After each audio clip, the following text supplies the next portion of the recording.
Some spaces don't look messy until you realize how unsettled they make you feel. A stack of papers, a few cables, that appliance you haven't touched in weeks. You keep up with the laundry, the dishes, the sweeping, and still something feels off. And that's when I realized something had to change. Not just to make things tidier, but to get back the calm, beautiful home I knew I wanted. This video is about the quiet clutter, the kind that hides in plain sight and makes your home feel heavier than it really is. These are 10 small shifts that have changed how my house feels without overhauling my whole life. If your brain needs breathing room and your home feels one step behind all the time, let's start. The first fix is one I almost didn't notice until I took it away.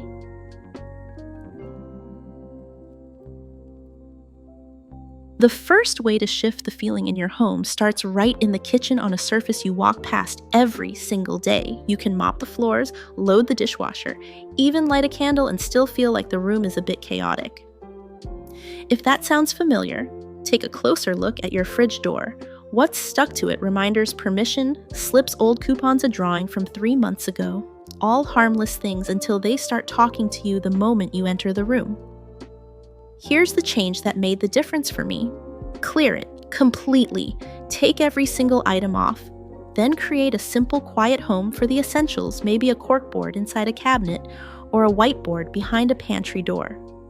At our place, we keep one magnetic strip hidden inside a kitchen cupboard, calendar, grocery list, and one school note.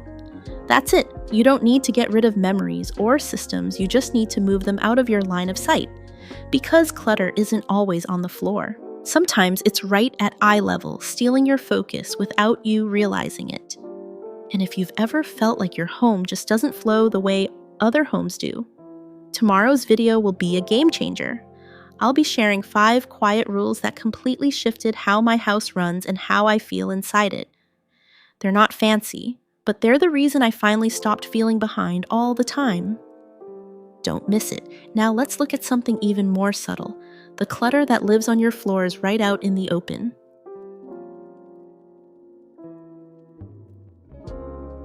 Let's move to something that rarely gets talked about but silently shapes how your home feels the moment you walk in. It's the stuff on the floor. Not trash, not a mess exactly, just things. Baskets, backpacks, laundry bins, toy tubs, shopping bags you haven't unpacked yet. The second your home becomes a drop zone where everything gets placed down, just for now your brain starts reading the space as unfinished.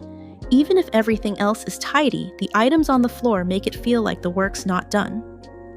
What helped me shift this was one small boundary. I decided that our floors were not for storage. That meant finding alternatives, a low hook by the front door for the daycare backpack, a soft close bin for toys that actually gets used, and a drawer near the kitchen for those reusable bags that used to live under the table. It didn't require a new shelving system or hours of decluttering, just asking, where should this live if not here? One thing that made a surprising difference, a rule we now call off the floor by bedtime. At 8 p.m. we do a 4-minute sweep. If something's on the floor that shouldn't be, it goes back to its home. No stress, no shame, just a habit. It's how I stopped waking up to visual chaos and started giving my brain a bit of peace first thing in the morning. Because a clear floor doesn't just make a room feel bigger, it makes your mind feel lighter. Next, we'll look at a type of clutter that doesn't pile up on the floor but still overwhelms your senses every day.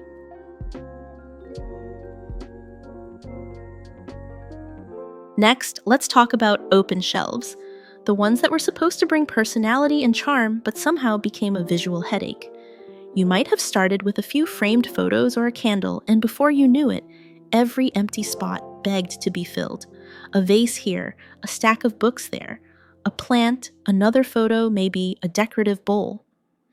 None of it's wrong, but together it starts to overwhelm. Open storage is tricky. It doesn't yell like dirty laundry or scattered toys, but it quietly pulls your attention, especially when there's no breathing room between the items. It becomes a shelf full of look at me moments and your brain can't rest. Here's what works better. Pick 1 or 2 intentional groupings. Keep it simple.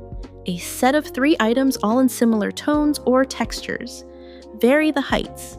Give space between clusters. On our entry shelf, I now keep a framed quote, a small ceramic bowl for keys, and 1 plant. That's it. It used to have 10 things and none of them stood out. The change was immediate. That little corner suddenly felt purposeful again, not busy, not begging for my eyes to stop and process a dozen objects. This isn't about going minimalist or stripping your home of personality. It's about making space so that the few things you love actually get seen and felt. Up next is a kind of clutter that's even sneakier because it hides in the places you look at the most.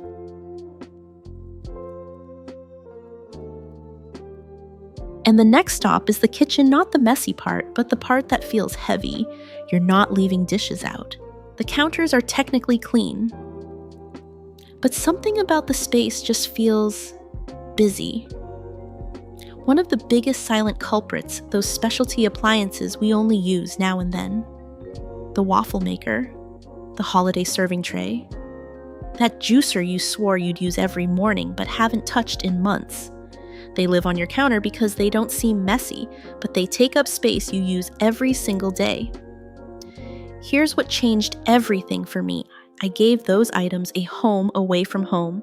If I don't use it every week, it doesn't get to live on the countertop, period. Now the slow cooker lives in the bottom of the pantry. The waffle maker is in a labeled bin in the garage. And if I need them, I know exactly where to find them without them crowding my everyday routine. It's a simple mental shift. The kitchen is for daily tools, not someday tools. That one filter helped me stop making excuses for clutter that looked innocent but drained my energy every morning. Because the more you bump into things you don't use, the more your kitchen feels like a workspace you don't enjoy. And this space, it should work for you, not just store stuff. Up next is a zone you visit first thing every morning. Let's make sure it starts your day, not drains it.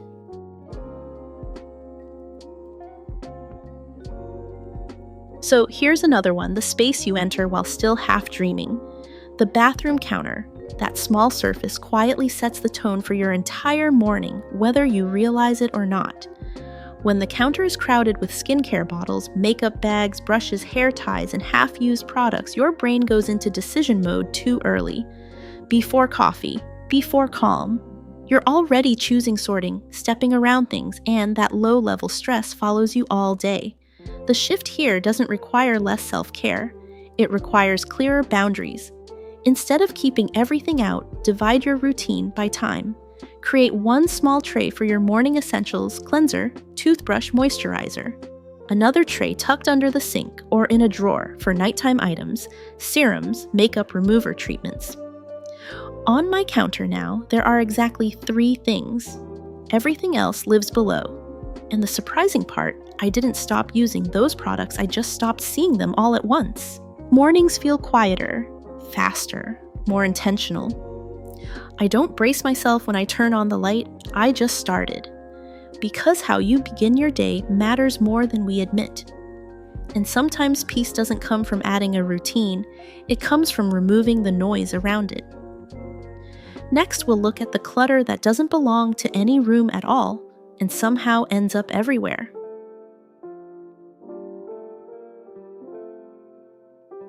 And this one sneaks up on you, not because it's big, but because it's everywhere.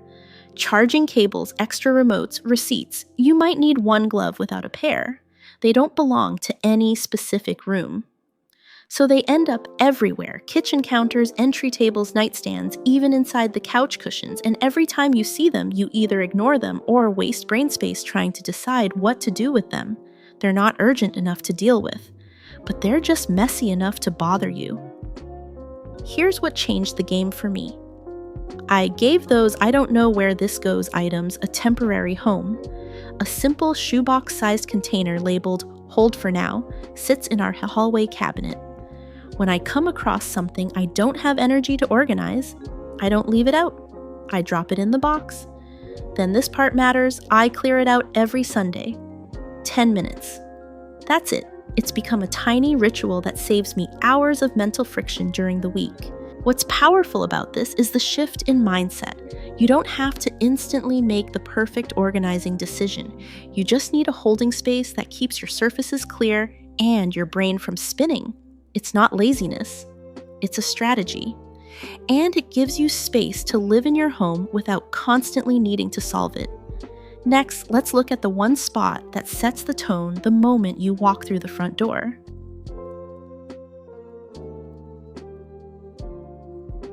Alright, this one hides behind closed doors, but you feel it every time you open that bathroom drawer or hallway cabinet.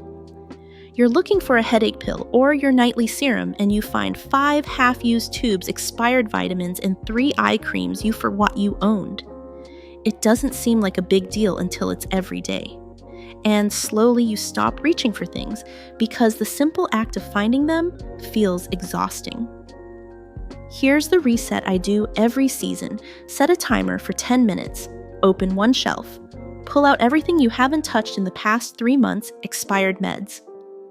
Skincare that didn't work, duplicates hiding in the back. Toss what's no longer serving you, then group what's left by use first aid, daily meds, skincare, kids items. Add labels if it helps others find things too. This isn't a full-blown reorganization. It's a quick sort with one rule: if it hasn't been used, it doesn't get to stay front and center. In our home, I keep a clear bin labeled daily and another one labeled occasional. It takes me 5 seconds to grab what I need, and I no longer waste time wondering where the allergy meds went.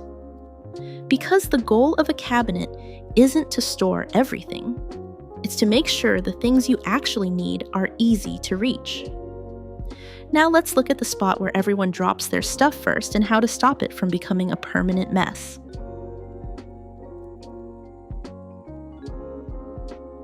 So somehow it all starts with good intentions. You're trying to stay ahead, stock up when things are on sale, make sure you don't run out when guests come over. So you buy the extra paper towels, the 3-pack of soap, the seasonal candles, the spare toothpaste, just in case. But then life happens. And suddenly, the extras are on top of the fridge, under the sink, in the hallway closet, or still sitting in the trunk of your car.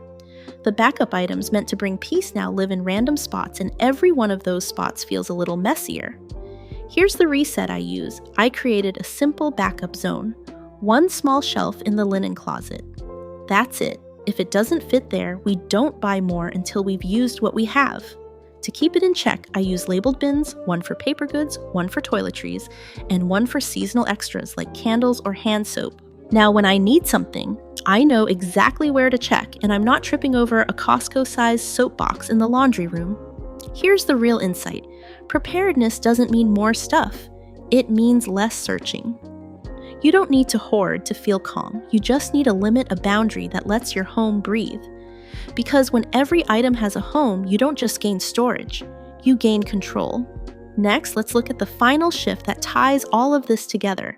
Not just a tip, but a mindset change that helps everything stick.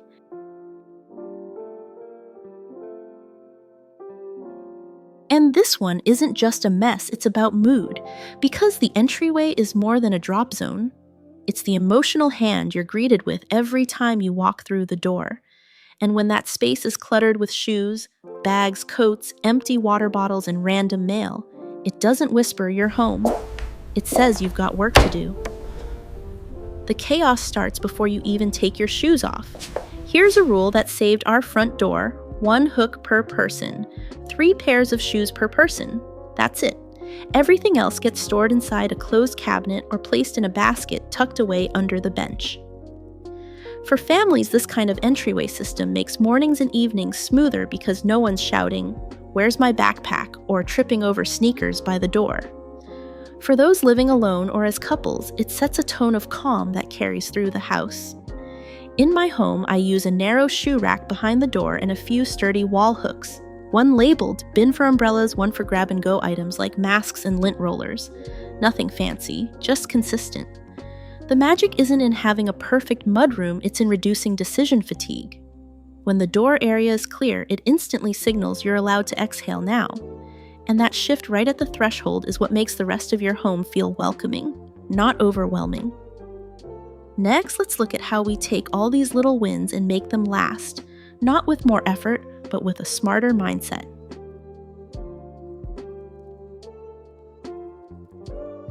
And the timing doesn't have to be perfect for your home to feel better.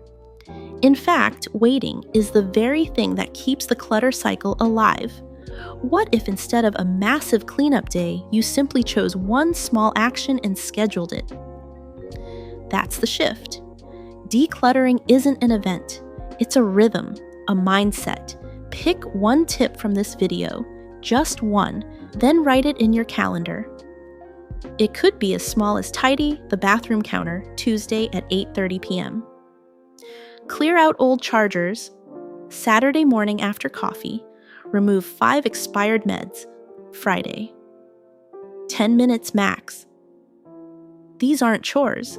They're declarations that you're not overwhelmed anymore, you're in charge. I used to think I had to block out a whole weekend, get the house empty, make 15 trips to Goodwill. Now I trust that 10 intentional minutes can do more than 3 chaotic hours. Your house doesn't change because you worked harder. It changes because you started showing up bit by bit with purpose.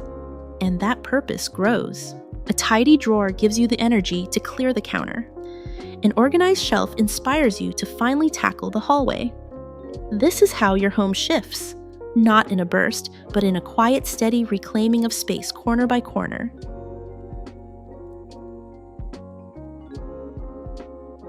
That's how I started reclaiming my home one small shift at a time without pressure, without waiting for the right day. If your brain's been feeling as cluttered as your space, start with just one thing, one corner, one drawer, one reminder on your phone. And here's the thing, doing less is just the first step. Tomorrow I'll share the 5 guiding principles that helped me stop decluttering on repeat and actually make my home work for how I live. It's the kind of shift that changes how your home feels without needing more bins or time. You'll see what I mean. If any part of this helped you breathe a little easier today, I'd love to know. Leave a comment and tell me which spot you're starting with. And if this kind of simple, doable home reset is what you need more of, hit like and subscribe so you can build a space that feels lighter one day at a time.